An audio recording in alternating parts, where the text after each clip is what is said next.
Hello, and welcome to the Narrowing Path, Walking the Spiritual Walk. My name is Stephen Einstein. Thank you all for joining me for this evening's reading of James Allen's Daily Meditations.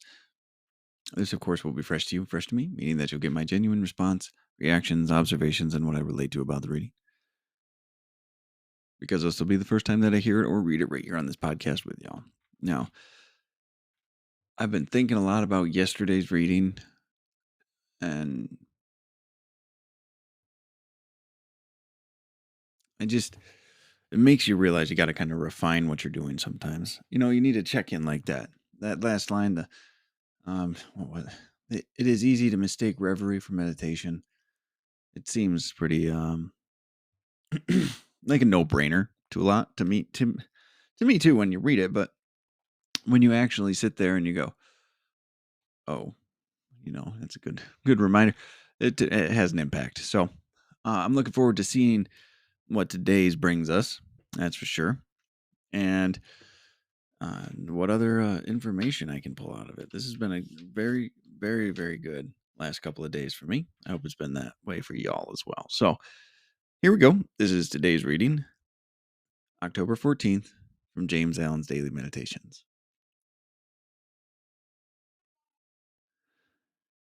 Selfishness, the root of the tree of evil and of all suffering, derives its nourishment from the dark soil of ignorance.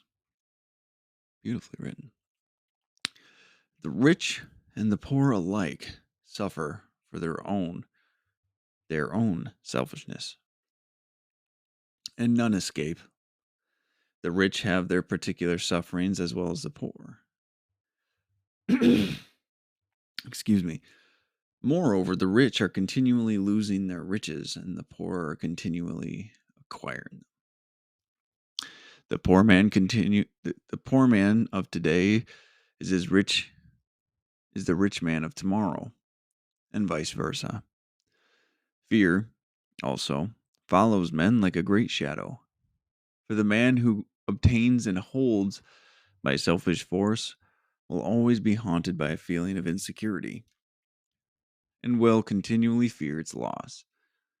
Whilst the poor man, who is selfishly seeking or coveting material riches, will be harassed by the fear of destitution, and one and all who live in this underworld of strife are overshadowed by one great fear, the fear of death.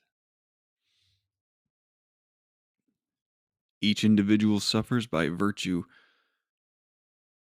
of his own selfishness. What a great reading. I like this one a lot because it touches on something that is so widely talked about, and it's an idea that isn't always grasped, not because it's difficult, but more so because people don't want to, I think. And what I'm talking about is the idea that money will make you happy.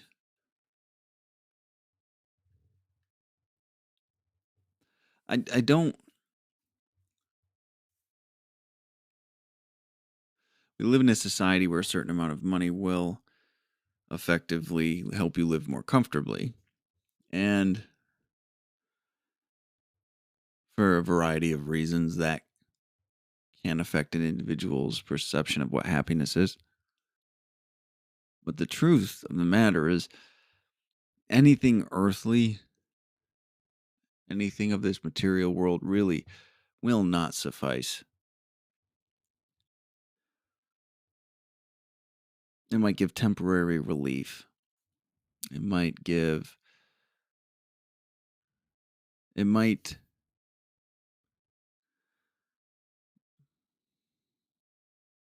the word? It might, I use the word quench or stave off your fear.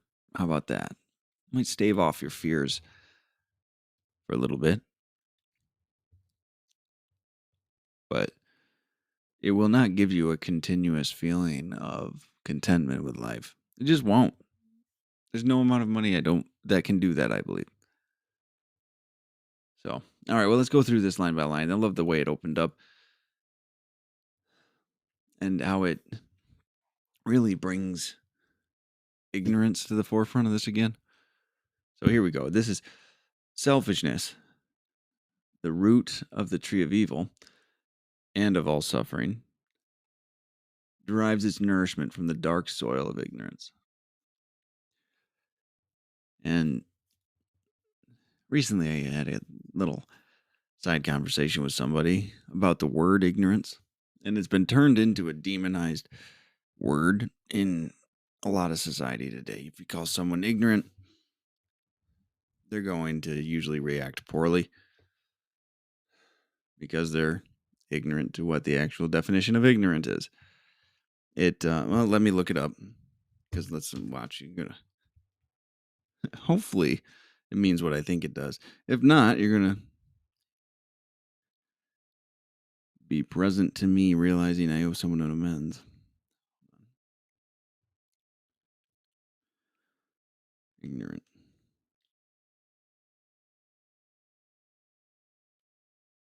Lacking knowledge or awareness in general. That's what I know it as. Lacking knowledge, information, or awareness about a particular thing. All right, but it has like a secondary uneducated, which is lacking knowledge, or unsophisticated, which is also usually attributed to a lack of knowledge. So, though I could understand why that could be taken offensively by some, it's usually their insecurity taking it offensively, right? I wanted to stop saying that. Sorry. So, ignorant really just means you don't know something about a topic. I'm ignorant about many things. Not because I'm a bad person. I haven't been had the desire to look up the information, hasn't been relevant in my life. There's a lot of things that I don't know. And that's okay. So, what we're saying here is selfishness is born from lack of knowledge. And from that lack of knowledge, the tree of evil and all suffering is born, is grown.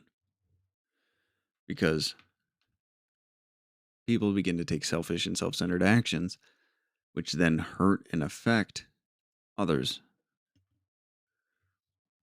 So,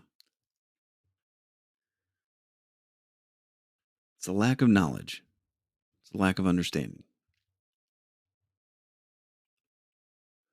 The rich and the poor alike suffer for their own selfishness, and none escape. The rich have their particular sufferings as well as the poor. This is what I was talking about at the beginning. This is what we need to remember. The rich and the poor alike suffer for their own selfishness. Selfishness doesn't stop when you get what you think you need. Is the thing. Selfishness is a characteristic driven by fear and ignorance, as we were just saying, lack of knowledge. That's usually where fear is too.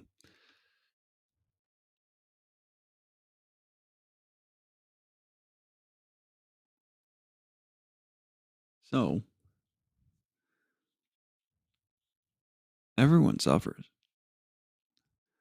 because they always want more, or they get something and they're scared they're going to lose it. So, there's a fear of not having enough translates to the fear of losing and then not having enough.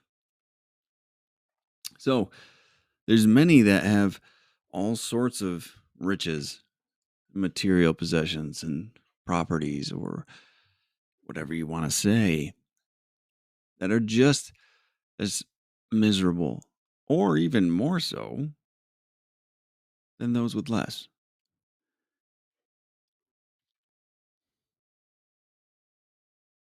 One of the most disappointing things, I'm sure, is for someone to get everything they wanted and realize it did not bring them what they wanted it to bring. What a lonely, sad place that is.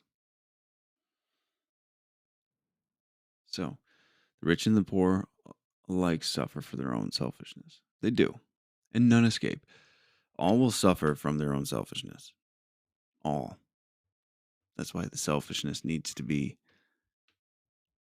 attacked or negated.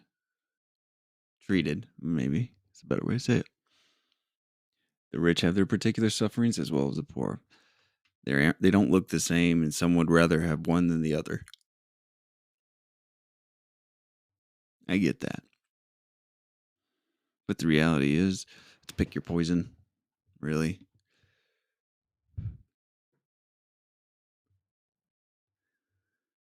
You're really still playing the same game, just on different sides. Moreover, the rich are continually losing their riches, the poor are continually acquiring them. Right? That's where we suffer. The rich are worried about losing it, the poor are worried about getting it. The poor man of today is the rich man of tomorrow, and vice versa. Meaning it's the same person. The personality doesn't change. That's the thing. You could win the lottery, and if you haven't changed your heart and your mind and your actions, you're going to be the same guy. If you're selfish before the money, you'll be selfish with the money. It won't change. Fear, also, follows men like a great shadow. For the man who obtains and holds by selfish force will always be haunted by a feeling of insecurity and will continually fear its loss. There we go. Right there. Why are you hoarding money? Why are you so concerned with having enough in that? Or having the overabundance of it too? You will constantly be shrouded in insecurity and fear because if you didn't have it once, it can be taken from you again. And that's what you run around with the understanding of for your whole life unless you do the work. You will be constantly in fear of being in poverty instead of fearing you'll never get out of it. So which is worse? And he says here, whilst the poor man who is selfishly seeking or coveting material riches will be harassed by the fear of destitution. So, fear of losing their money, the fear of being destitute. Let me look that up just to make sure I have the correct understanding there too.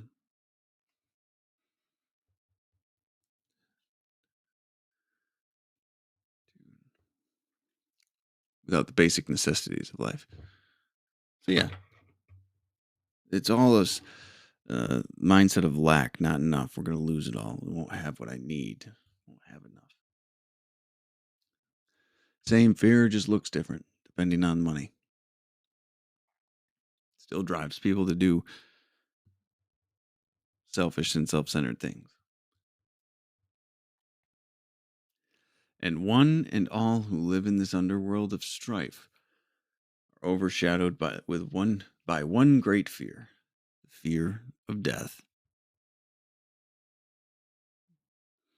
The selfish fear of death, you might call it. That's what it is. We're just thinking about us and how we want to stick around or how this is going to make our lives painful or how we might die one day. We want to avoid that. People run from death.